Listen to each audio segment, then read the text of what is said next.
கிறிஸ்துவுக்குள் பிரியமானவர்களே, கர்த்தராகிய இயேசு கிறிஸ்துவின் நாமத்தினால் உங்கள் அனைவருக்கும் என் அன்பின் வாழ்த்துதலை தெரியப்படுத்துகிறேன்.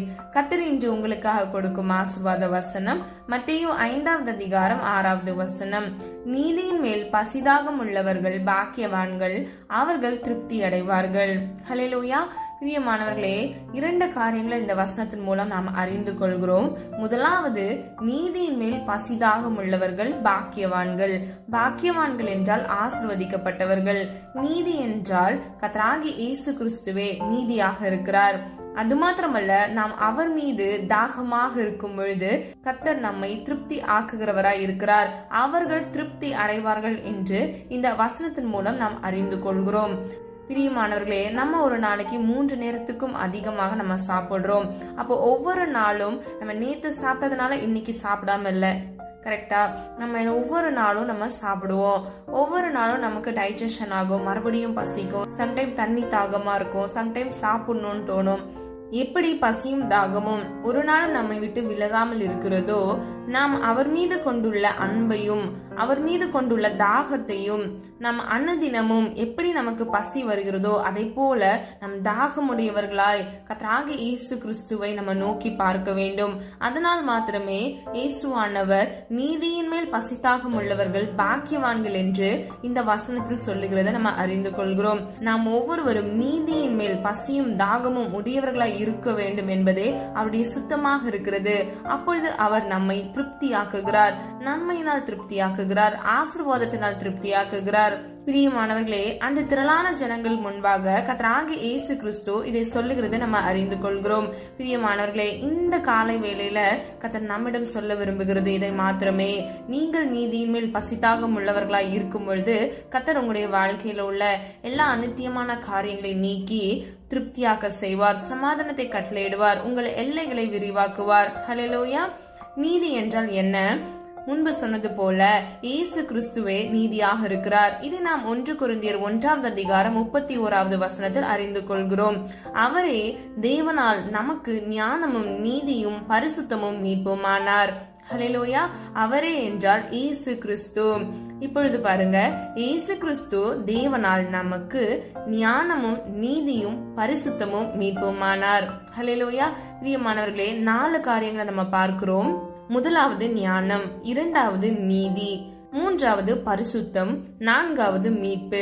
பிரியமானவர்களே, நாம் ஒவ்வொருவரும் பாவத்திலிருந்து கர்த்தராகிய இயேசு கிறிஸ்து அவருடைய சொந்த இரத்தத்தினால் நம்மை மீட்டெடுத்திருக்கிறார்.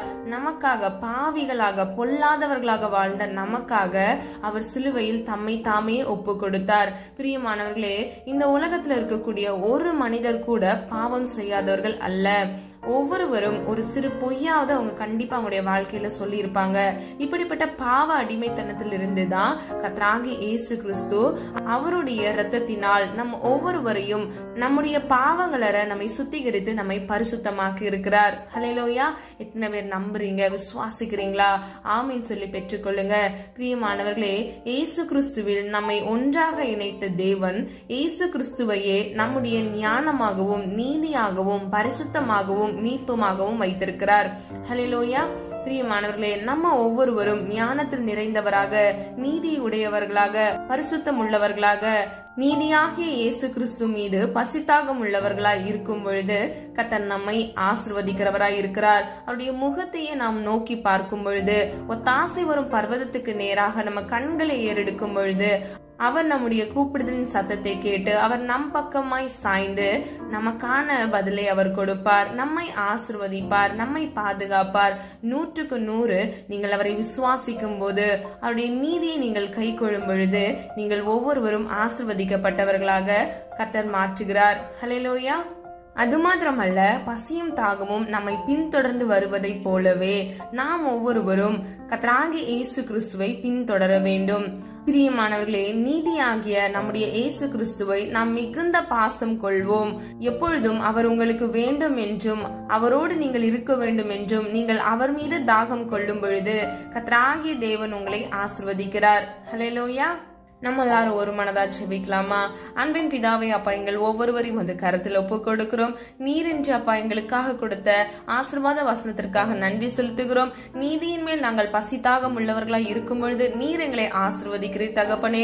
ஒவ்வொரு பிள்ளைகளுடைய குற்றங்கள் குறைகளை மன்னித்து, அறிந்தும் அறியாமல் செய்த தவறுகளை மன்னித்து, ஒவ்வொரு பிள்ளைகளையும் பரிசுத்தமாக்குங்கப்பா. நீதியில் நடக்க கிருபை செய்யுங்க. நீதியாகிய இயேசு கிறிஸ்துவை பின்பற்றி அப்பா உண்மையே சார்ந்து நிற்க அந்த தாகத்தை கத்த பிள்ளைகளுக்கு கொடுக்கும்படியாய் செபிக்கிறோம். ஒவ்வொரு பிள்ளைகளுடைய தேவைகளை சந்திங்க தகப்பனே. இந்த காலை வேளையில பிள்ளைகளுக்கு புது புது கிருபையினாலும் நன்மையினாலும் திருப்தியாக்குங்க தகப்பனே. கையின் பிரயாசத்தை ஆசீர்வதிங்க தகப்பனே. கையிட்டு செய்கிற ஒவ்வொரு காரியங்களிலும் கத்தர் கூட இருந்து வழி நடத்துங்கப்பா. தீங்கொன்று மணுகாதபடிக்கு தீமையிலிருந்து விலக்கி இயேசு கிறிஸ்துவின் இரத்த கோட்டைக்குள் இவர்களையும் இவர்கள் குடும்பங்களையும் உன்னுடைய வல்லமையுள்ள கரத்தினால் நீங்கள் தாங்கி தேற்றி பாதுகாத்துக் கொள்ளும்படியாய் செபிக்கிறோம் அப்பா. கூப்பிடுகிற யாவருக்கும் நீர் செவி கொடுக்கிறவர் அப்பா. கேளுங்கள் கொடுக்கப்படும், தட்டுங்கள் திறக்கப்படும் என்று சொன்னீங்கப்பா. அந்த வசனங்களின்படி ஒவ்வொரு பிள்ளைகளுடைய தேவைகளை இயேசுவின் நாமத்தில் நீர் சந்திக்கும்படியாய் செபிக்கிறோம்.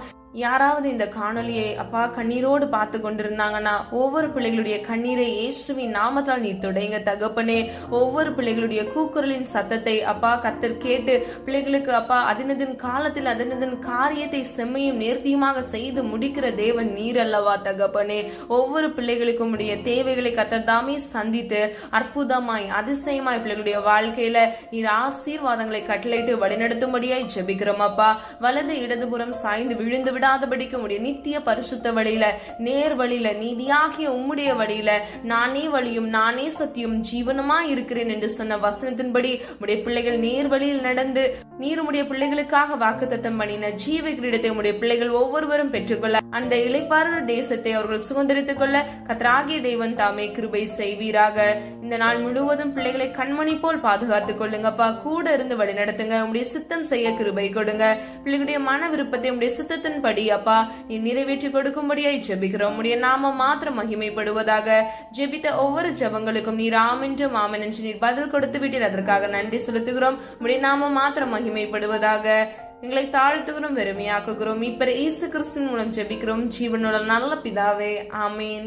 பிரியமானவர்களே, இந்த வீடியோ உங்களுக்கு பிடிச்சிருந்துச்சுன்னா லைக் பண்ணுங்க, சப்ஸ்கிரைப் பண்ணுங்க மற்றும் பெல் ஐகான் கிளிக் பண்ணுங்க. God bless you.